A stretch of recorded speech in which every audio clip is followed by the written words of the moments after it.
খুশিরা তারিনকে সাজিয়ে দিচ্ছে, আর বউ কি মন ভালো করে দিতে পারে?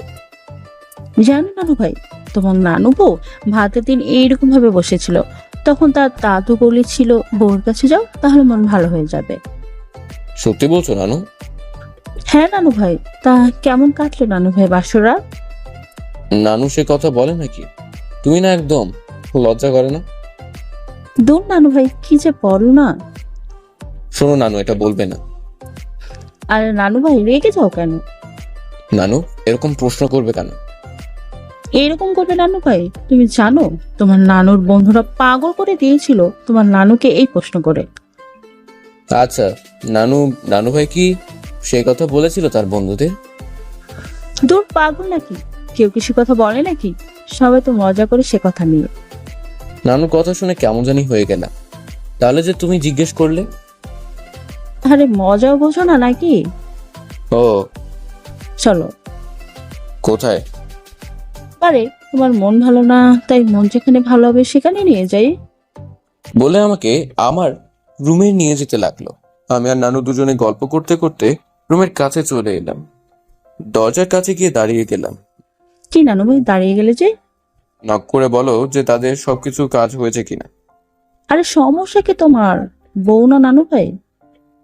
তাই বলে? আচ্ছা বলছি। নানু ভাই বলল। খুশি তোমাদের হয়েছে? ভেতর থেকে বলল। হ্যাঁ নানু, হয়েছে, ভেতরে আসো। নানু ভাই তখন আমাকে বলল। হয়েছে, চলো এবার নানু ভাই। দুজনে রুমের ভেতর ঢুকে পড়লাম। দেখে একটা শাড়ি পরিয়ে দিচ্ছে। বাহ, সুন্দর লাগছে। কি নানু ভাই? নানুর কথা শুনে সবাই হেসে উঠলো। আমি একটু লজ্জা পেলাম। তারিন তখন বলল। ভাইয়া চলো। কোথায়? ভাবিকে নিয়ে যেখানে যাই সেখানে। কেন? ছোট মা বলেছে ভাবিকে আর তোমাকে সাজিয়ে নিয়ে যেতে। কোথায় সেটা বল। ছোট মার গেস্ট আসবে নতুন বউকে দেখতে। তাহলে তোর ভাবিকে নিয়ে যাও, আমাকে যেতে হবে না। তুমি পাগল নাকি? কেন? সে তো তোমাদের দুজনকে দেখবে বলেছে। ও, এখন চলো। আমাকে আর তারিনকে নিয়ে যাওয়া হলো। কিছুক্ষণ বসে থাকলাম দুজন। সাথে খুশিরা ছিল। সবাই দেখতে লাগলো আমাদেরকে। কিছুক্ষণ পর সেই গেস্ট চলে এলো। সাথে কয়েকজন আছে। দেখে মনে হলো তার ছেলে মেয়ে হবে। আমাদেরকে দেখে খুশি হলো। তারিনকে একটা নেকলেস উপহার দিল আর আমাকে আংটি পরিয়ে দিল। তারপর একটা ছবি তুললো। সেখান থেকে চলে এলাম রুমে। রুমে একা একা বসে আছি, ভালো লাগছে না। নানুর কথা শুধু মনে পড়ছে। বউ নাকি মন ভালো করতে পারে, কিন্তু তারিন তো নিচে সবার সাথে গল্প করছে। তাই একটু গা এলিয়ে দিয়ে শুয়ে পড়লাম। কিছুক্ষণ পর সাইম চলে এলো। দুজনে গল্প করতে করতে কিছু সময় পার করে দিলাম। খুশি এসে আমাকে নিয়ে গেল গোসল করাতে। গোসল করে রুমে চলে এলাম। এদিকে তারিনের বাসা থেকে মেহমান চলে এসে গেছে। আমি রেডি হচ্ছি, আর সবাই তারিনকে সাজিয়ে দিচ্ছে। সবাই তারিনকে নিয়ে ব্যস্ত। আমি পোশাক পরে গায়ে এলিয়ে দিয়ে ফোন ঘুমানো যাবে না। আবার ঘড়ির দিকে তাকালাম, দেখি 9:50 বাজে। তারিনের দিকে তাকালাম আবার। নিষ্পাপ চেহারা, ফুটে উঠেছে। শিশুদের মতো মুখটা দেখা যাচ্ছে। এভাবে কিছুক্ষণ কেটে গেল। কিছুক্ষণ পর বেলকুচিতে চলে এসেছে গাড়িটি। এভাবে গাড়ি তার আপন বেগে ছুটে চলেছে গন্তব্যের দিকে। প্রায় চলে এসেছি তারিনের বাসার কাছে।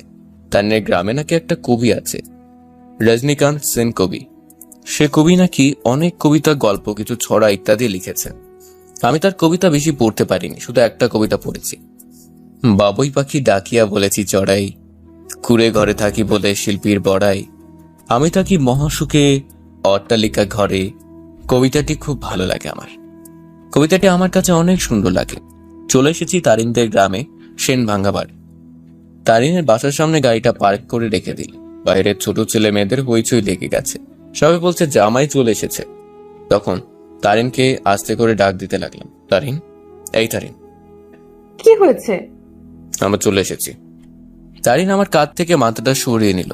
সারা রাস্তা আমার কাঁধে মাথা রেখে ঘুমিয়ে কাটিয়ে দিল। একটু পর তারিনের দাদু এসে আমাদেরকে নামিয়ে বাসার দিকে নিয়ে গেল। ছোট ছেলে মেয়ের সাথে কিছু সংখ্যক বড় মানুষ আমাদেরকে দেখছে। তারিনের রুমে আমাদের বসালো। গ্রামের সবাই মনে হচ্ছে বর দেখতে এসেছে। কাল তো দেখেছে, কিন্তু আজও দেখতে এসেছে। আমার কেমন জানি অসহ্য লাগছে। এত কথা আমার একদম পছন্দ হচ্ছে না। মাথাটা ব্যথা করছে। কিছুক্ষণ বসে রইলাম বিছানার মাঝে। অনেক মানুষ দেখে গেল। কিছুক্ষণ পর রুমটা ফাঁকা হয়ে গেল। আমি আর তারিন বসে আছি। তারিনকে বললাম, আমার মাথা ব্যথা করছে, আমি একটু শুয়ে পড়বো। খাবেন না? খেতে আসলাম। সেটা তো কখন। আমি খেতে পারবো না। অল্প করে কিছু খেয়ে নিন, আম্মু খাবার নিয়ে আসছে। আমি আর কিছু বললাম না। একটু পর তারিনের আম্মু চলে আসলো খাবার নিয়ে। ইচ্ছে না থাকা সত্ত্বেও খাবার খেয়ে নিলাম। খাওয়া দাওয়া শেষ করে একটু রেস্ট নেওয়ার জন্য গায়ে এলিয়ে দিয়ে শুয়ে পড়লাম। দরজায় নক করে ফাতেমা চলে আসলো। আপনাদেরকে তো একটা কথা বলা হয়নি, তারিনের বান্ধবীর কথা। ফাতেমা আর তারিন দুজন অনেক ভালো বান্ধবী ছিল। এদিকে রেজাল্ট দেওয়ার পর দুজন দুদিকে চলে যায়, আর দেখাশোনা হয়নি। সে অনেক ভালো দেখতে, অনেক সুন্দর। তারও বিয়ে হয়েছে কিছুদিন ধরে। তার বিয়ে হয়েছে অনেক নামে এক ব্যক্তির সাথে। অনেক ভাও দেখতে খুব সুন্দর। অনেককে ভাইয়া বলছি কেন, এটা বাচ্চা তাই না? অনেক মানে আমার বড় ভাই। আমি যখন ভার্সিটিতে পড়তাম তখন 1 ইয়ার বড় ছিল। সো তাকে চিনতে ভুল হলো না বিয়ের দিন। তার সাথে অনেক কথা হয়েছে, অনেকদিন পর দেখা হতে খুব ভালো লেগে যায়। থাক, সে কথা না হয় অন্য একদিন বলবো। দুলা ভাই গল্প করতে পারি? জি। তারিনের কাছে ফাতেমার খাটের উপর বসে গেল। একটু পর তারিনের মামাতো বোন চলে আসলো। পাজিরা যে দুষ্ট খুব। ফাতেমা তারিনের মামাতো বোনদের সাথে কিছুক্ষণ গল্প করলাম। রাত অনেক হয়েছে, এদিকে গল্প করে যাচ্ছে সবাই। আমার ঘুম পাচ্ছে খুব। ফাতেমা সেটা লক্ষ্য করলো আর বলল, দুলা ভাই আপনার খুব ঘুম পাচ্ছে তাই না?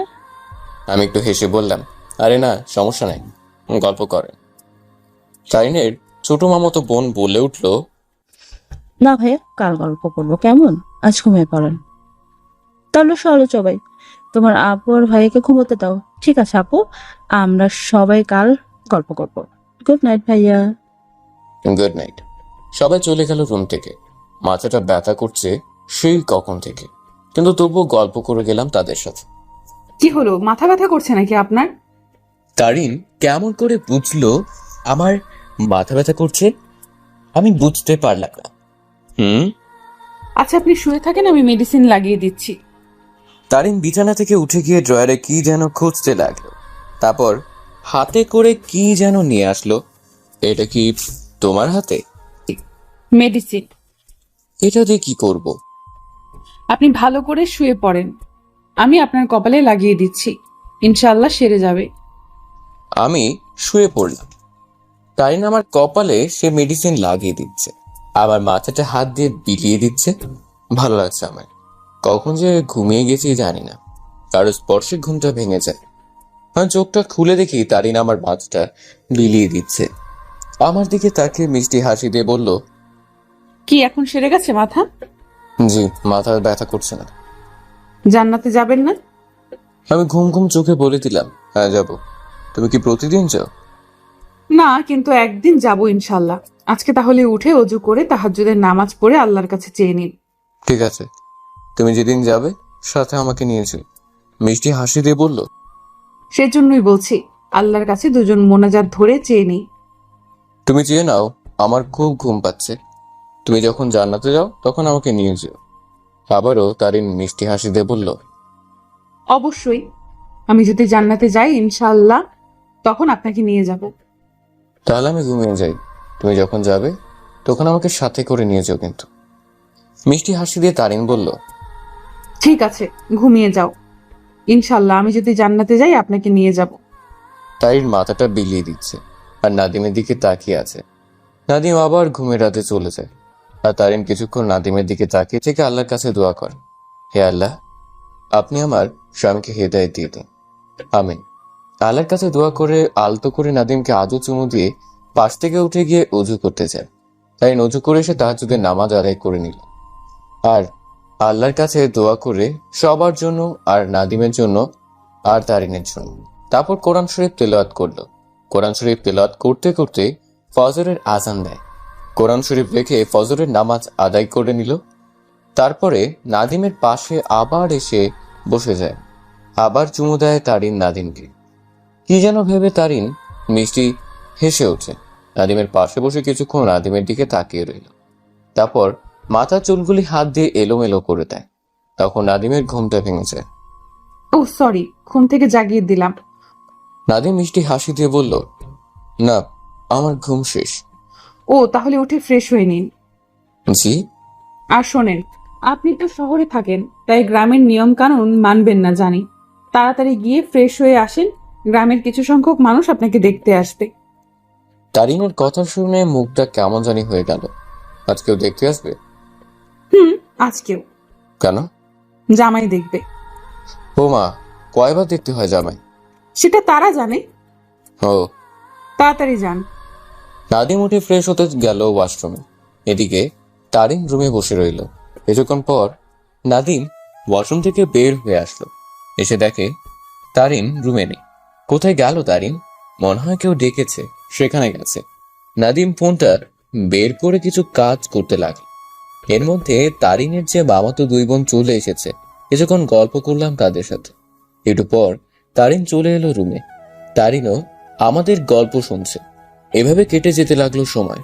অতঃপর সন্ধ্যায় বাসার উদ্দেশ্যে রওনা দিলাম। তারিন অনেক কান্নাকাটি করেছে আসার সময়। প্রায় কয়েক ঘন্টা পর বাসায় পৌঁছে গেলাম। বাসায় এসে শুয়ে পড়লাম। কেমন জানি শরীর ক্লান্ত লাগছে, তাই শুয়ে পড়লাম। রাতের খাবার খেয়ে রুমে বসে আছি। তখন তারিন বলল, এখন কি করবেন? কথাটা শুনে কেমন জানি লাগলো। হঠাৎ করে এই কথা বলল। এখন কি করে মানুষ শুয়ে থাকে, সেরকম আমিও। ও আচ্ছা, ঘুমিয়ে পড়েন। তুমিও ঘুমিয়ে পড়ো। জি, আপনি আগে ঘুমিয়ে পড়েন। ঠিক আছে। হুম। আর সেদিনের কথা মাথায় রেখে কাজ করবেন। ভাববেন না ভালোভাবে করছি দেখে যে আমি আপনাকে বউ হিসেবে মেনে নিচ্ছি। আমি কোনো কাজের মেয়ের সাথে সংসার করব সেটা ভাববেন না। আমি তো বিয়ে করেছি শুধু আপনাকে দেখাতে যে আমি আপনার শরীরের প্রতি লোভ নাই। সো সেটা মাথায় রেখেই কাজ করবে সবসময়। কিছুদিন যাওয়ার পর ডিভোর্স দিয়ে দিব। কথাটা শুনে মুখটা শুকিয়ে গেল। আমি কি বলছি এগুলি আমি নিজে জানি না। তারিনের চোখের কোণে পানি আসতে দেখলাম। তারিন ভেজা কণ্ঠে বলল, ঠিক আছে, মনে আছে সে কথা? মনে থাকলে ভালো কথা। আমি ঘুমিয়ে পড়লাম, তুমিও ঘুমিয়ে পড়ো। জি। নাদিম ঘুমিয়ে পড়ে অপর পাশে। এদিকে তারিন চোখের পানিকে বাধা দিতে পারল না। চোখের পানি অঝরে ঝরতে লাগলো। তারিন ফুপিয়ে ফুপিয়ে কেঁদে বালিশ ভিজিয়ে ফেলে। কেন এরকম হলো তার সাথে? সে তো কিছু করেনি, শুধু একটা থাপ্পড় দিয়েছিল। তাই বলে কি এভাবে প্রতিশোধ নিতে হবে? এটাই কি বড় অপরাধ ছিল আমার? কাঁদতে কাঁদতে ভাবতে থাকে তারিন কাঁদতে কাঁদতে কখন যে ঘুমিয়ে যায়। এদিকে নাদিম ঘুমের ভান করে সব বুঝতে পারে। নাদিম মনে মনে বলে, তারিন আমাকে ক্ষমা করে দিও। আমি জানি না কেন মন করছি। তোমার একটা কথা আমাকে ঘুমাতে দেয়নি ঠিক মতো, তাই প্রতিশোধ নিচ্ছি। ক্ষমা করে দেয়। নাদিম উঠে চাদরটা তারিনের গায়ে দিয়ে দেয় নাদিম। তারপর সেই ড্রয়ারের ভেতর থেকে ডায়েরিটা বের করে কি যেন লিখতে থাকে নাদিম। কিছু লেখার পর চোখের পানি মুছে আবার ডায়েরিটা সেখানে রেখে দেয়। আবার কাটে এসে তারিনের কাছে বসে পড়ে। কিছুক্ষণ তারিনের দিকে তাকিয়ে থাকে। আবার নাদিম শুয়ে পড়ে। এদিকে তারিনের প্রতিদিনের অভ্যাস রাতে উঠে তাহাজ্জুদের নামাজ পড়া। আজ উঠে নাদিমকে একইভাবে ঘুম থেকে জাগিয়ে এক কথা বলে। নাদিম প্রতিদিন সেরকম কথা বলে আবার ঘুমিয়ে যায়। এদিকে তারিন একইভাবে নাদিমকে চুমু দিয়ে উজু করতে চায়। উজু করে সে তাহাজ্জুদ নামাজ পড়ে কোরআন শরীফ তেলাওয়াত করে। তারপর ফজরের নামাজ আদায় করে। নাদিমের পাশে বসে থাকে। তারপর ঘরের কাজ করতে থাকে। এভাবে কেটে যায় দিন। প্রতিদিন একটা কোনো কিছু বলে তারিনকে কাঁদাবে। আর এরপর একইভাবে উঠে গিয়ে ডায়েরিটা বের করে কিছুক্ষণ লিখে এভাবে কাটতে থাকে দিন। এদিকে তারিনের রেজাল্ট দেয়। তারিন ও খুশি দুজনেই গোল্ডেন এ প্লাস পায়। সো দুজনেই ঢাকা মেডিকেল কলেজে চান্স পেয়ে যায়। তারিন কলেজে যায়, আবার বাসার সবাইকে রান্না করে খাওয়ায়। বাড়িতে কাজের মেয়ে থাকতে তবুও সে রান্না করে। তারিনকে তেমন কাজ করতে দেয় না নাদিমের ছোট মা। এভাবে কয়েক মাস কেটে যায়, কিন্তু নাদিম এখনো তারিনকে স্ত্রী বলে অস্বীকার করে। তারিনকে বলে, কিন্তু রাতে কি যেন ডায়েরিতে লিখে নাদিম। এভাবে কেটে যায় দিন। এদিকে তারিনকে প্রচুর পরিমাণ পড়তে হয়। নাদিম আর আগের মতো বেশি কাঁদায় না তারিনকে। এভাবে কাটতে থাকে এক এক করে দিন। তারিন ছোটমার রুম থেকে বের হয়ে নিজের রুমে আসে। রুমে এসে দরজা লাগাতেই দেখে নাদিম পোশাক চেঞ্জ করছে। তখন তারিন বলল, কখন আসলে তুমি? নাদিম তারিনের দিকে তাকালো। আজ কেমন জানি লুক নিয়ে তারিনের দিকে তাকালো। সেটা ভালো করে লক্ষ্য করলো। মনটা হাসি খুশি আজ নাদিমের। ঠিক হলো, কথা বলছো না কেন? নাদিম তারিনের দিকে এগিয়ে যেতে লাগলো। তারিন কিছু বুঝতে পারছে না কেন এদিকে আসছে। মনে হয় ছাদে যাবে এখন। মাঝে মাঝে ছাদে যায় নাদিম। নাদিম ধীর ধীর পায়ে নাদিমের তারিনের কাছে যেতে লাগলো। তারিন কেমন জানি ভয় করতে লাগলো আর পিছুতে লাগলো। নাদিম তবুও থামছে না, এগিয়ে যাচ্ছে তারিনের দিকে। তারিন পিছুতে লাগলো আর নাদিম তারিনের দিকে কেমন জানি হয়ে তার দিকে এগোতে লাগলো। এভাবে তারিন পিছুতে পিছুতে দেয়ালের সাথে ধাক্কা খায়। তখন তারিন কিছু বুঝতে পারলো না। সে দেওয়ালের সাথে ঠেকে গেছে, পিছনে যাওয়ার জায়গা নেই। নাদিম ধীর পায়ে তারিনের কাছে চলে যায়, তারপর আস্তে করে তারিনের হাত দুটি দেওয়ালের সাথে ঝাপটে ধরে। তারিন নাদিমের চোখের দিকে তাকিয়ে আছে। নাদিম কি করছে এসব? ধীরে ধীরে তারিনের ঠোঁটের দিকে নাদিমের ঠোঁট অগ্রসর হতে থাকে। তারিন চোখ দুটি বন্ধ করে। তারিন চোখ বন্ধ করে আছে। নাদিম তারিনের ঠোঁটের দিকে তার ঠোঁট অগ্রসর করছে। তারিনের ঠোঁট দুটি কাঁপছে। তারিন চোখ বন্ধ করে আছে, বোঝার চেষ্টা করছে এরকম হঠাৎ করে কেন এমন করছে নাদিম। এ পর্যন্ত তারিনের কাছে আসে নাই ভালো করে, আর আজ নাদিম তাকে কিস করতে যাচ্ছে। নাদিম তারিনের ঠোঁটের কাছাকাছি নিয়ে যায়। তারিন খুব শক্ত করে চোখ বন্ধ করে আছে। নাদিম তারিনের হাত দুটি ছেড়ে দেয়। তারপর নাদিম তারিনকে ছেড়ে দিয়ে ছাদের দিকে চলে যায়। তারিন কিছুটা অবাক হয়ে যায়, হঠাৎ এমন করলো কেন নাদিম? তারিন দেয়ালের সাথে দাঁড়িয়ে আছে আর ভাবতে থাকে মাঝে মাঝে এমন আচরণ করে কেন, আগে তো এমন ছিল না। তারিন এসে বিছানায় গুটিসুটি মেরে শুয়ে পড়ে। তারিন বিছানাতে শুয়ে কাঁদতে থাকে। সে জানে না আসলে নাদিম কি তাকে এখন স্ত্রী হিসেবে মেনে নিতে পারেনি। ঠিক আছে, মেনে নিতে পারেনি ভালো কথা, কিন্তু এভাবে কষ্ট দেওয়া তো ঠিক হচ্ছে না। তারিন কাঁদছে আর এগুলো ভাবছে। এদিকে নাদিম চোখ দুটি মুছতেছে বারে বারে। সে তো ইচ্ছে করে এগুলো করছে না, কোথাও যেন তাকে এসে বলে দেয় প্রতিশোধ নিই। কেন এমন করি তারিনের সাথে? আচ্ছা, তারিনকে ডিভোর্স দিয়ে দিব কি? না না, এটা কি বলি আমি? একটা মেয়ের জীবন এভাবে নষ্ট হবে, এটা করা যাবে না। নাদিমের মাথাটা কেমন জানি এলোমেলো হয়ে যাচ্ছে। আজকে তারা নেই, ছাদে অন্ধকার ভরা আকাশ, কিন্তু ছাদে আলো আছে। আবছা আবছা আলো ছাদে বোঝা যাচ্ছে। কিছুক্ষণ ছাদে থেকে আবার রুমের দিকে চলে গেল নাদিম। রুমের কাছে এসে থেমে যায়। ভেতরে প্রবেশ করলো নাদিম। নানা রকম প্রশ্ন বাসা বেঁধেছে মাথার ভেতরে। সবকিছু ভেবে রুমে চলে গেল। রুমের ভেতরে গিয়ে দেখে তারিন গুটিসুটি মেরে শুয়ে আছে বিছানার মাঝে। নাদিম গিয়ে শুয়ে পড়ে বিছানায় একপাশে। মনে হচ্ছে তারিন অনেক কেঁদেছে। এলোমেলো কিছুক্ষণ ভেবে কখন যে ঘুমিয়ে পড়ে নাদিম জানে না। নাদিম সকালে উঠে অবাক হয় আজ তারিন ঘুম থেকে ওঠেনি। তার মানে আজ তারিন নামাজ পড়ে নাই। নাদিম তারিনের দিকে তাকায়, বাহ কি মায়াবী মুখ। দেখতে দেখতে তারিন নাদিমের দিকে চলে আসে। তারিনের শরীরে স্পর্শ পেয়ে নাদিম অবাক হয়। শরীরটা অনেক গরম, এর মানে জ্বর এসেছে তারিনের, কিন্তু তবুও কিছু বলেনি আমাকে। না, আগে জ্বর ছিল না। যখন তারিনের হাতটা ধরলাম তখন তো বেশ স্বাভাবিক ছিল, কিন্তু রাতে অনেক জ্বর এসেছে। নাদিম উঠে গিয়ে ওয়াশরুম থেকে পানি এনে তারিনের কপালে জলপট্টি করে। তারিন কিছুটা ঠান্ডা অনুভব করে নাদিমের হাত শক্ত করে জড়িয়ে ধরে। নাদিম তারিনের কপালে কিছুক্ষণ জলপট্টি করতে থাকে। একসময় তারিন উল্টোপাল্টা কথা বলছে জ্বরের কারণে। তখন নাদিম বুঝতে পারলো এতে কাজ হবে না, ডাক্তারকে ডাকতে হবে। আর এত সকালে ডাক্তার আসবে না। আবার তারিনকে জলপট্টি করতে থাকলো কপালে। তাই কিছুক্ষণ পর একটু শান্ত হয়ে গেল, কিন্তু জ্বর বেড়ে যাচ্ছে তারিনের। তখন মনে হলো ড্রয়ারের ভেতর জ্বরের মেডিসিন আছে, সেটা খাওয়ালে কিছুটা নিয়ন্ত্রণ আসবে। তাই ড্রয়ারের ভেতর থেকে মেডিসিন বের করে এনে তারিনের কাছে বসে যায়। তারিন জ্বরে কেঁপে কেঁপে উঠছে। কেমন জানি নাদিমের ভয় করছে মনের ভেতর। যদি মেয়েটার কিছু হয় তাহলে নিয়ে যাচ্ছে। মিষ্টির দুইটা কিডনি ড্যামেজ হয়ে গেছে মামনি। কথাটা বলে চোখের দুপোটা অশ্রু গড়িয়ে পড়লো। এটা কি বলছিস তুই? হ্যাঁ মামনি, সত্যি বলছি। কথাটা শুনে চুপ হয়ে গেছে। মামনি জানে এই মিষ্টি মেয়েটি কে আর কেমন। মামনি, ও এখন ঢাকা জেনারেল হসপিটালে আছে, আমাকে দেখতে যাচ্ছে বারবার। আমি এখন কি করি বলতো? এদিকে তারিনের, এদিকে মিষ্টি। তুই মিষ্টির কাছে যা, আমি তারিনের কাছে আছি। না মামনি, যদি কথাটা না বলতে দিয়ে মামনি বলে উঠলো, সমস্যা নেই, তুই যা, আমি তারিনের কাছে আছি। কিছু একটা ভাবছি আমি, কিন্তু কি ভাবছি আমি নিজেই সঠিক জানি না। কি ভাবছিস? যা তুই। ঠিক আছে, আমি যাচ্ছি, তুমি তারিনের কাছে থাকো। আমি মামনির সাথে কথা বলে হসপিটালের দিকে রওনা দিলাম। বলেছিল 8 ঘন্টার মধ্যে আসছি, কিন্তু অনেক দেরি হয়ে গেছে। ভাবতে ভাবতে গাড়ি স্টার্ট দিলাম, গাড়ি নিয়ে হসপিটালের দিকে রওনা হলাম। প্রায় 20 মিনিট অতিক্রম করার পর জ্যামে আটকে পড়ে গেলাম রাস্তায়।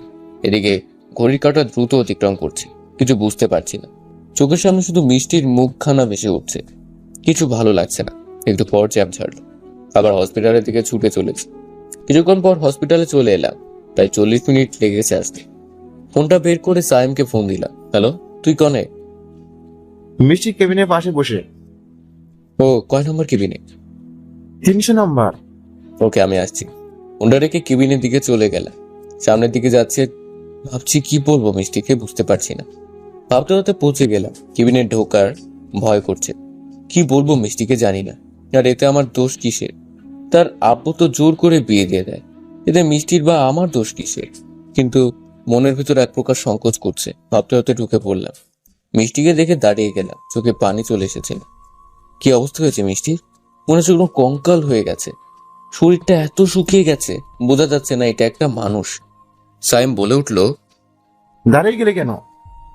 মিষ্টি আমার দিকে তাকালো, দেখে কেঁদে দিল। এম কথাটা বলতে পারছি না আমি। হয়তো প্রথম ভালোবাসার মানুষটি যদি চোখের সামনে এরকম কেউ দেখে, তাহলে কেউ ঠিক থাকতে পারবে না। ঠিক তেমনি আমিও পারছি না চোখের সামনে দেখে। আমি আস্তে আস্তে মিষ্টির কাছে চলে যাচ্ছি। মিষ্টির কাছে গিয়ে ফ্লোরে ধপ করে বসে পড়লাম। মিষ্টির হাত ধরলাম। জানি না কেমন অনুভূতি হচ্ছে আমার। মিষ্টি বলে উঠলো, এই তুমি কাঁদছো কেন? আমি কিছু বলতে পারছি না, কি বলবো? মুখের ভাষা সব হারিয়ে গেছে, দু চোখের পানি ছাড়া কিছু বের হচ্ছে না। আমি জানি তোমার ঠিক মনে আছে, কারণ আমার মতো তুমি না যে সব ভুলে যাও। বলেছিলাম না যে একদিন চাঁদনি রাতে তোমার কাঁধে মাথা রেখে ঘুমাবো। খুব শখ ছিল আমাদের, বাসর রাত হবে চাঁদনি রাতে, দুজন চাঁদনি রাতে দুজন চাঁদ দেখবো আর গল্প করে সে রাত পার করে দেব। কিন্তু ভাগ্যে যে হলো না, এটা যে আল্লাহর হাতে। তুমি এটা নিয়ে ভেবেছো আমি জানি। এই তুমি আজ রাতে তোমার কাঁধে মাথা রেখে সারাত গল্প করে কাটিয়ে দিবে না বলো না। আমি জানি তুমি না করতে পারবে না, ঠিক আছে, রাতে মনে থাকে যেন। একটা কথা বলি? আমি মাথা দিয়ে বলে দিলাম, বলো। আমার যে কথা বের হচ্ছে না মুখ থেকে। তখন মিষ্টি আবার বলে উঠলো, আমি জানি তুমি কথাটা রাখবে। শোনো, আমার না কেমন জানি লাগছে, প্লিজ আমাকে একটু জড়িয়ে ধরবে? আমার নিঃশ্বাস বন্ধ হয়ে আসছে, একটু তাড়াতাড়ি ধরো না প্লিজ। আমি ফ্লোর থেকে উঠে মিষ্টিকে বসিয়ে দিলাম। জানি মিষ্টির সময় শেষ। সে কি কথা বলছে, নিঃশ্বাস বন্ধ হয়ে আসছে। কি হলো, কি ভাবছো তুমি? আপু, ও সবাই আছে বলে লজ্জা করছো? আরে সমস্যা নেই। তারপর মিষ্টি সবাইকে বলল। আব্বু একটু বাইরে যাবে, ভাইয়া তোমরাও যাও। তারপর সবাই রুমের বাইরে চলে গেল। সবাই চলে গেছে, এখন ধরো না। আমি যে আর কথা বলতে পারছি না, নিঃশ্বাস বন্ধ হয়ে আসছে। নাদিম, প্লিজ আমায় একটু তাড়াতাড়ি ধরো। আমি মিষ্টিকে জড়িয়ে ধরলাম। এই প্রথম মিষ্টিকে জড়িয়ে ধরেছি। আমাদের সম্পর্কের সময়ও বলেছিল বিয়ে ছাড়া আমাকে টাচ করতে পারবে না, তাই আমি সেটা মেনে নিয়েছিলাম। এই আর একটু জোরে জড়িয়ে ধরো না। আমি আমার সমস্ত শক্তি দিয়ে জড়িয়ে ধরলাম। তবু মিষ্টি বলছে। কি হলো, আরো জোরে জড়িয়ে ধরো। আমি আমার সমস্ত শক্তি দিয়ে জড়িয়ে ধরলাম। এই একবার বলবে আমি তোমাকে ভালোবাসি? আমি জানি এখন আর সেটা সম্ভব না, কিন্তু তুমি তো বিয়ে করেছো। প্লিজ আরেকটি বার বলো না আমাকে, মিষ্টি, আমি তোমাকে ভালোবাসি। এদিকে ফোনটা বেজে উঠলো। এই তোমার ফোন ধরো। ও হ্যাঁ, মিষ্টিকে ছেড়ে দিলাম। ফোনটা বের করে দেখি মামনি ফোন করেছে। আমি স্যামদের ডাক দিলাম, সবাই ভেতরে চলে আসলো। ফোনটা বেজে কেটে গেল। একটু পর আবার ফোন দিল। মিষ্টি আমার দিকে তাকিয়ে আছে। আমি একটা মিষ্টি হাসি দিলাম, তারপর ফোনটা রিসিভ করলাম। হ্যালো মামনি। মিষ্টির কি অবস্থা? ভালো। কি বললি? শুনতে পাচ্ছি না। এখন ভালো অবস্থা। শোন, আমি কিছু শুনতে পাচ্ছি না, একটু বাহিরে আয়। আমি মিষ্টির দিকে তাকিয়ে ইশারা করলাম। আমি বাহির থেকে কথা বলে আসছি। আমি বাহিরে গেলাম। হ্যালো মামনি, শুনতে পাচ্ছেন এখন? হ্যাঁ, এখন বল। মিষ্টি সুস্থ আছে, কিন্তু যে কোনো সময় মৃত্যু হতে পারে। কি বলছিস এখন? হ্যাঁ মামনি, ঠিক বলছি। কারণ ডাক্তার বলেছিল কাল লাস্ট ডেট, কিন্তু কাল তো চলে গেছে, তাই ডাক্তার কিছু বলতে পারছে না। ও কিভাবে হলো এগুলো? আমি জানতাম না, সাইম বলেছে আজ। ও, তুই তো কন্ট্রোলে থাকতে পারছিস। জি মামনি। দেখিস তোর কিছু না হয়। তারই না কি অবস্থা?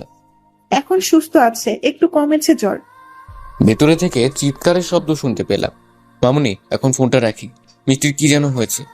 মামনি কথা বলার সুযোগ না দিয়ে ফোনটা কেটে ভিতরে চলে গেলাম। আমি একদম স্থির হয়ে গেলাম। আমি আর এগোতে পারলাম না। এটা কি হলো? মিষ্টির না ফেরার পথে চলে গেছে।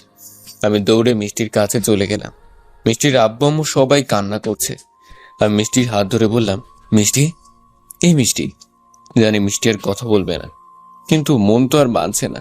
এই মিষ্টি, কথা বলছো না কেন? তুমি শুনতে চেয়েছিলে না? আমি আরেকবার বলি, মিষ্টি, আমি তোমাকে ভালোবাসি। চোখের পানি অঝরে ঝরে যাচ্ছে। এই মিষ্টি, কথা শুনতে পাচ্ছ না তুমি? আমি তোমাকে সত্যি ভালোবাসতাম, এখন তুমি আমার বোনের মাঝে রয়ে গেছো।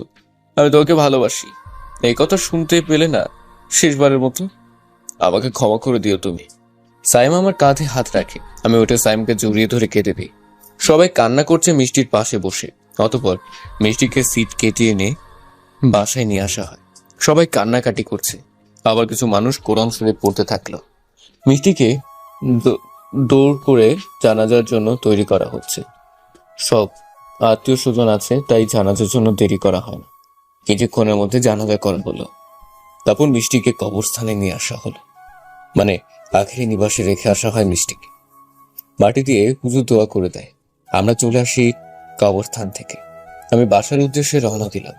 বাসার কাছে আসা মাত্র মনের ভিতর কেমন জানি মনে হলো একটু পর মাগরিবের আজান দিবে, তাহলে নামাজ আদায় করেই যাই। আমি বাসার দিকে না গিয়ে মসজিদের দিকে রওনা হলাম। মসজিদে তাবলীগ মানে জামাত এসেছে। আমি অজুখানে এসে অজু করে মসজিদে প্রবেশ করলাম। একটু পর আজান দেওয়া হলো। 3 রাকাত ফরজ নামাজ আদায় করে নিলাম ইমামের পিছনে। সালাম ফিরানোর পর একজন উঠে দাঁড়িয়ে একটা আলান দেওয়া হলো। ইনশাল্লাহ বাকি নামাজ পর ইমান ও আমলের সঙ্গে বিশেষ গুরুত্বপূর্ণ বয়ান হবে। আমরা সবাই বসি, এতে অনেক ফায়দা হবে। তারপর মোনাজাত করে 2 রাকাত সুন্নাত নামাজ আদায় করে নিলাম। আমি মোনাজাত ধরে সবার জন্য দোয়া করলাম। তারপর সেই কথা মতো সামনের দিকে বসে পড়লাম। জানি না কেমন জানি মনের ভিতর শান্তি বসিত হচ্ছে, মনের ভিতর কেমন জানি ভালো লাগা কাজ করে। আমি হুজুরের কাছে শুনেছি যদি কারো ভালো না লাগে তাহলে মসজিদে এসে 2 রাকাত নফল নামাজ আদায় করলে মনটা ভালো হয়ে যাবে, আর মনের অজান্তে ভালো লাগা কাজ করবে, কারণ এটা জান্নাতের এক স্থান পৃথিবীতে।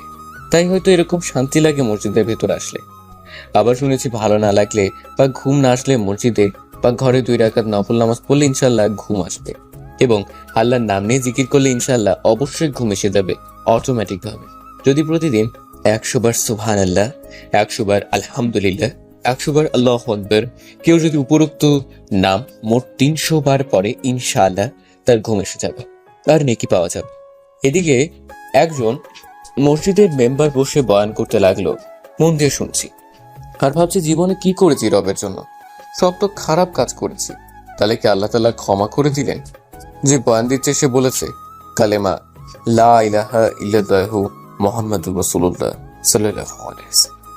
যে ব্যক্তি ইয়াকিন ও ইখলাসের সাথে এই কালেমা একবার পাঠ করবে তাহলে আল্লাহ তাআলা তার পিছনের সমস্ত গুনাহ মাফ করে দিবে।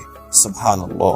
তিনি আরো বললেন, যদি কোনো বেদিন মহিলা খারাপ মেয়ে ইয়াকিন ও ইখলাসের সাথে একবার এই কালেমা একবার পাঠ করবে আল্লাহ তাআলা তার পিছনের সমস্ত গুনাহ মাফ করে দিবে। তিনি আরো বললেন, যদি কোনো কাজের বিধর্মী এই কালেমা ইয়াকিন ও ইখলাসের সাথে পাঠ করিবে আল্লাহ তাআলা তার পিছনের সমস্ত গুনাহ মাফ করে দিবে। সুবহানাল্লাহ। তিনি আরো বলতে থাকে, আমি মন দিয়ে শুনে যাচ্ছি আর নিজের ভেতর নিজেকেই প্রশ্ন করছি, কে আমাকে সৃষ্টি করেছে, কেন সৃষ্টি করেছে সেটা খোঁজার চেষ্টা করছি, কিন্তু পারছি না। আমাকে শেষ পর্যন্ত শুনতে হবে, তাহলে বুঝতে পারবো। তিনি আরো বললেন, দেখেন ভাই, আমরা কি বলি যেই ব্যবসা আমাকে খাওয়ায় এই ব্যবসা না থাকলে আমি চলতে পারতাম না। না, ভুল। আপনি যখন গর্ভে ছিলেন তখন কে আপনাকে সেখানে খাওয়াইছেন? আপনি যখন শিশু ছিলেন তখন কে খাওয়িয়েছেন? আপনার বাবা, দাদা, চাচা ইত্যাদি? না ভাই, ভুল। কারণ যখন কোনো ব্যক্তি কোনো কাজকর্ম না করে তখনও তো তাকে খাওয়ায়। ভাই মেহতারাম দোস্ত বুজুর্গ, আমরা বলি গাভী গরু আমাদের দুধ দেয়, না, ভুল। কারণ দেখুন, গাভীকে জবাই করলে তরলে 1 ফোঁটা দুধ পাওয়া যায় না। কেন পাওয়া যায় না বলেন তো? গাভী বলে দুধ দেয়, তাহলে তো গাভীর ভেতর দুধ থাকবে। না, ভুল। কারণ দুধ তো সেই দেয় যে আপনাকে, আমাকে ও এই গাভীকে সৃষ্টি করেছে। তিনি তার খাজনা থেকে দিয়ে দেয়। ভাই মেহতেরাম দোস্ত বুজুর্গ, আমরা যে ভাত খাই সবাই তো এক চাউলের ভাত খাই, তাই না? কেন সে একই ভাত খেয়ে দাদা বুড়ো হচ্ছে আর নাতিন জোয়ান যুবক বা বড় হচ্ছে? যদি ভাতের শক্তি থাকতো তাহলে দাদাকে বুড়ো করছে, নাতিকে পারতো বুড়ো করতে এবং দাদাকে পারতো নাতির মতো জোয়ান করতে, তাই না ভাই? কিন্তু পারছে না কেন? কারণ ভাত যেরকম মাকলুক, দাদা বা নাতিন সেরকম মাকলুক। কারণ মাকলুক কিছু করতে পারে না আল্লাহ ছাড়া, আল্লাহ সবকিছু করতে পারে, সব মাখলুক ছাড়া। ভাই মেহতেরাম দোস্ত বুজুর্গ, আমাদের কাকে স্মরণ করা উচিত বলেন? যিনি সৃষ্টি করেছেন তাকে। তিনি সৃষ্টি করেছেন কেন? তার তো উদ্দেশ্য আছে। আমাদের যেরকম কোনো উদ্দেশ্য নিয়ে কিছু তৈরি করি, সেরকম সৃষ্টিকর্তার উদ্দেশ্য আছে। তার কি উদ্দেশ্য? আল্লাহর উদ্দেশ্য কি? 5 ওয়াক্ত নামাজ পড়া, আল্লাহর হুকুম মতো চলা, হুজুর পাক সাল্লাল্লাহু আলাইহি ওয়াসাল্লামের দেখানো পথে চলা। হুজুর পাক সাল্লাল্লাহু আলাইহি ওয়াসাল্লাম কি কাজ করেছেন সে কাজ করা, তাহলে জান্নাত পাওয়া যাবে। ভাই বেহতেরাম দোস্ত বুজুর্গ, যদি আমাদের সৃষ্টিকর্তা যদি পুতুল হয়ে থাকে তাহলে গিয়ে তাকে হত্যা করে। যদি সৃষ্টিকর্তা হয় তাহলে নিজেকে রক্ষা করবে, আর যদি না পারে তাহলে কেন সে সৃষ্টিকর্তা? সে তো নিজের জীবন রক্ষা করতে পারেনি, সে কেমনে আপনার জীবন বা আপনাকে রক্ষা করবে? একটু ভাবুন, একটু চিন্তা করুন। ভাই মেহতেরাম দোস্ত বুজুর্গ, সৃষ্টিকর্তা তো সে যিনি নিজেকে রক্ষা করতে পারে, যার কোনো মৃত্যু হয় না। আপনারা হয়তো এটা ভাবছেন আল্লাহ কোথায়? ভাই মেহতেরাম দোস্ত বুজুর্গ, আল্লাহ আছেন এবং আমাদেরকে সৃষ্টি করেছেন। তিনি একমাত্র সৃষ্টিকর্তা, তিনি ব্যতীত কোনো সৃষ্টিকর্তা নেই। আল্লাহ আমাদের সৃষ্টিকর্তা, আল্লাহ আমাদের পালনকর্তা, আল্লাহ আমার জন্ম মৃত্যু তার হাতে, ইত্যাদি। এই বিশ্বাসের নাম হচ্ছে ঈমান। সে ব্যক্তি আরো অনেক কিছু বলছে, অতঃপর বয়ান শেষ করে মোনাজাত করে দিলেন। আমি সেটা শুনে মনটা নরম হয়ে গেল। আমি বাসায় রওনা দিলাম। রাস্তা দিয়ে বাড়ি যাচ্ছি আর ভাবছি, তারিন মাঝে মাঝে হাদিস বলতো, কিন্তু মন দিয়ে শুনতাম না, আর বিশেষ করে বোঝার চেষ্টা করিনি এবং কি চিন্তা ফিকির করিনি। ইনশাল্লাহ এখন তো বুঝতে পারছি জীবনে কি করেছি। কিছুক্ষণ পর বাসায় পৌঁছে গেলাম। বাসে এসে রুমে চলে গেলাম। দেখি তারিন শুয়ে আছে। আমি কিছু বললাম না, হয়তো খারাপ লাগছে তাই ঘুমিয়ে গেছে। আমি গিয়ে তারিনের পাশে শুয়ে পড়লাম। আমি শুয়ে পড়েছি তখন তারিন আমার দিকে ঘুরে তাকালো। রাগী ভাব আছে চোখে, মনে হচ্ছে রেগে আছে। আমি কিছু বলছি না তারিনকে। তারিন রেগে আছে খুব। কোথায় ছিলেন?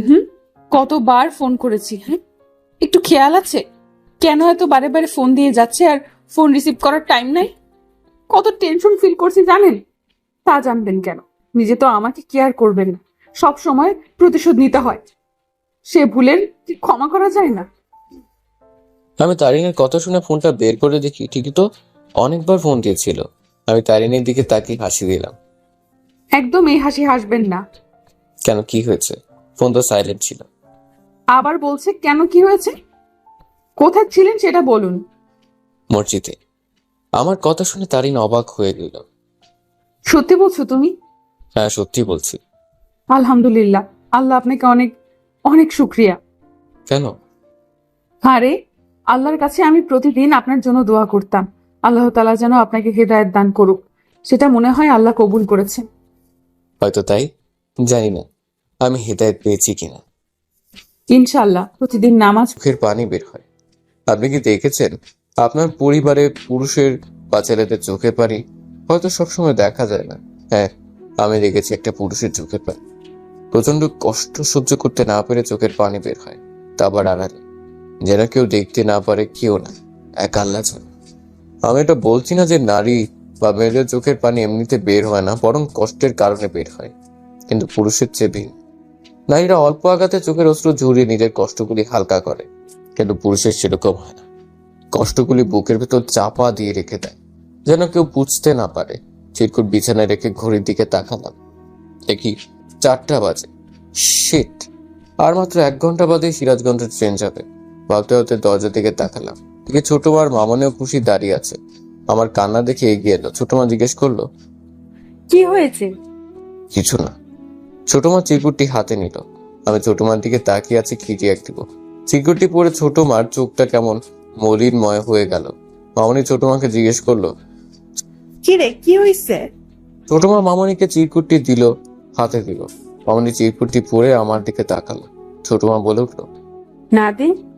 জি ছোট মা। কেন এমন করলি আমাদের সাথে? মানে কি করেছি? তোর যদি তারিনকে না পছন্দ হয় তাহলে আমাদের বলতে পারতি, আমি কি সেটা মেনে নিতে পারতাম না? আমাকে দেখে এত ভয় পাস নাকি সম্মান করিস?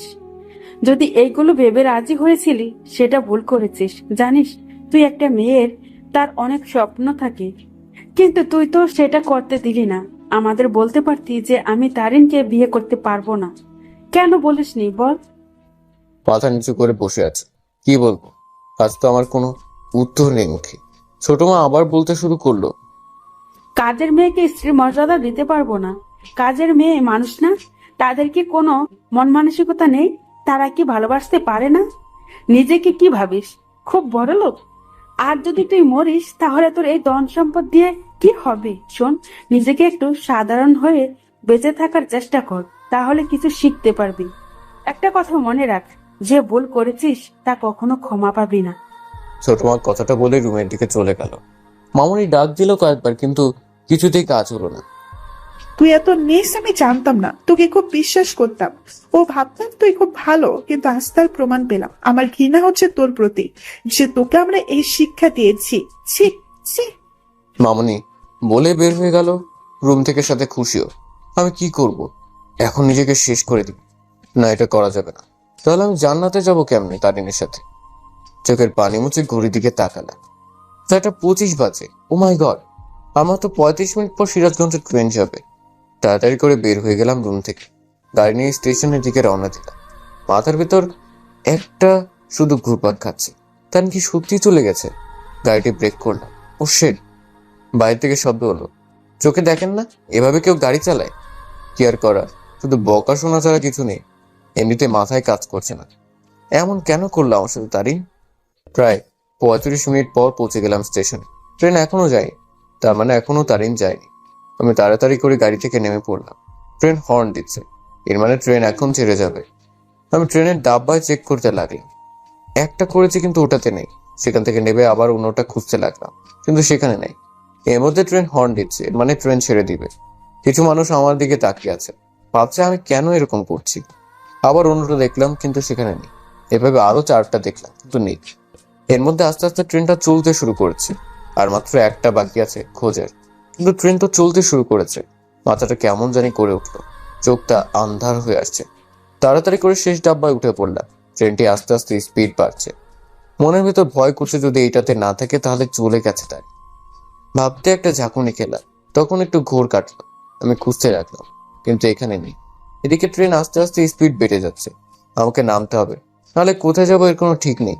কিছু মানুষ এমনভাবে তাকিয়ে আছে, মনে হচ্ছে আমি কোনো কিছু খেলা দেখাচ্ছি। আমি লাফ দিয়ে নেমে পড়লাম। ট্রেন স্টেশন থেকে চলে গেল। আমি থ হয়ে হাঁটু গেড়ে পড়ে গেলাম। চোখের অশ্রু ঝরে পড়ছে ইচ্ছে মতো।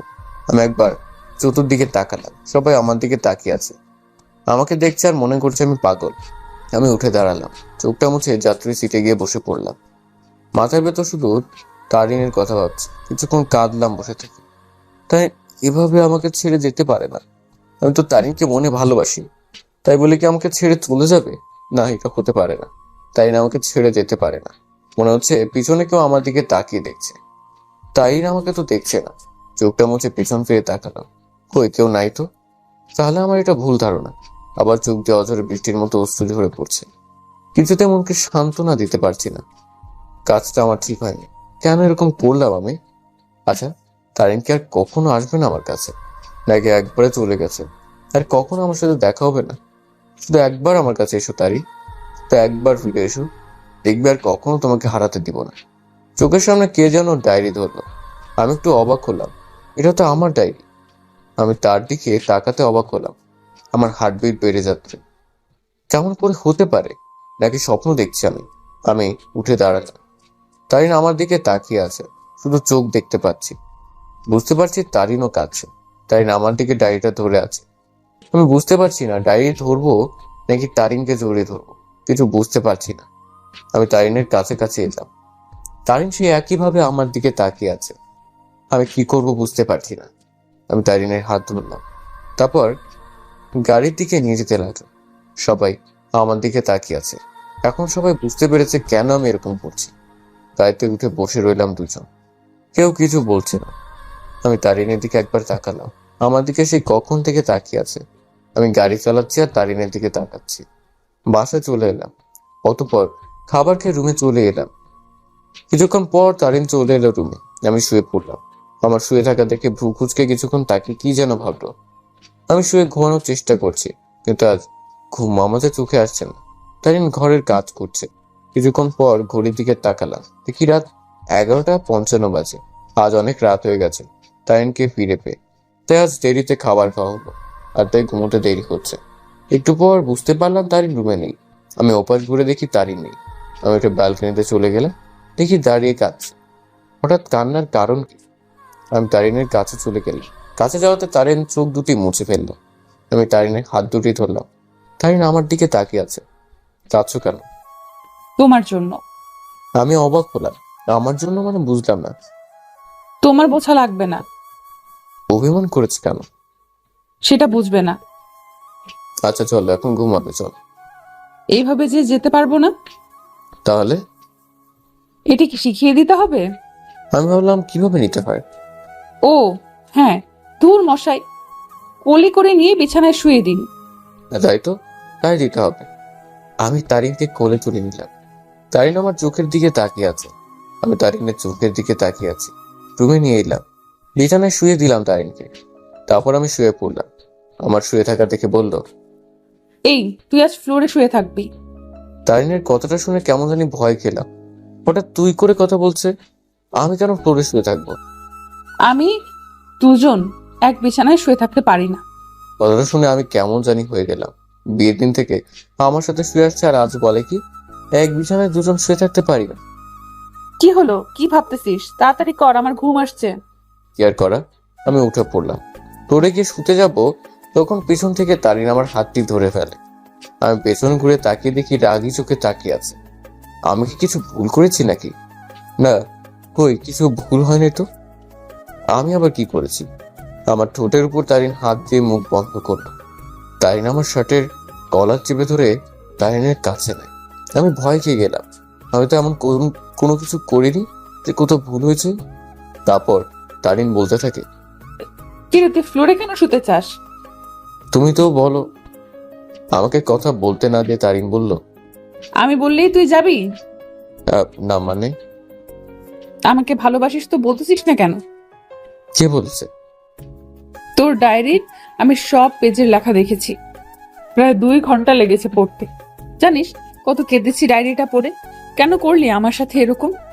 যখন আন্টির কাছে চলে গেলাম সব শুনতে, তখন আমি মিষ্টির কথা শুনে আমি চলে যেতে চেয়েছিলাম।